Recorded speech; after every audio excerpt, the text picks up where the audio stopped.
আজি আহিছো গুৱাহাটীৰ এখন বিগেষ্ট ৱাটাৰ এক্টিভিটিজ পাৰ্কত, যিখন আছে আমিনগাঁও স্থিত স্প্ৰি ৱাক শৰাইঘাটলে।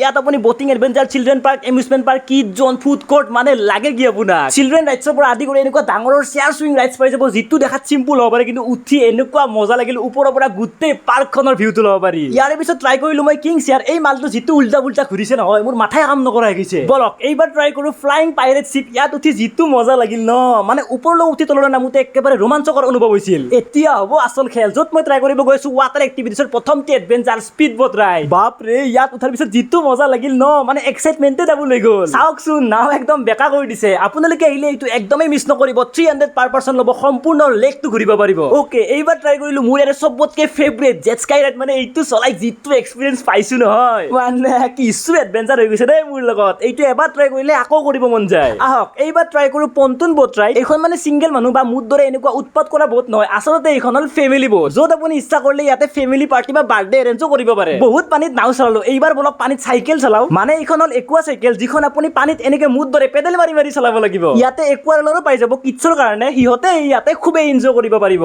ৰাইড কৰি কৰি যদি আপোনাৰ ভোক লাগে, ইয়াতে এখন কেফেও আছে, য'ত আপুনি আৰামছে ৰিফ্ৰেছ হৈ ল'ব পাৰে। বেলেগ নহ'লেও উইকেণ্ড এনজয় কৰিবলৈ কিন্তু এইটো প্লেচ একদমেই পাৰফেক্ট হয়। আপোনাৰ ফেমিলিয়ে হওক বা ল'ৰা ছোৱালীয়ে হওক বা বন্ধুৱে হওক বা গাৰ্লফ্ৰেণ্ডে হওক, এটা দিন কিন্তু এইটো ঠাইৰ কাৰণে বেষ্ট হয়। অ'কে, এতিয়া ইয়াৰে দামবোৰনো কিমান? এক্টিভিটিজবোৰৰ লেটেষ্ট প্ৰাইচ জানিব বিচাৰিলে ইউটিউবত থকা মোৰ ফুল ভিডিঅ'টো চাই ল'ব, গম পাই যাব।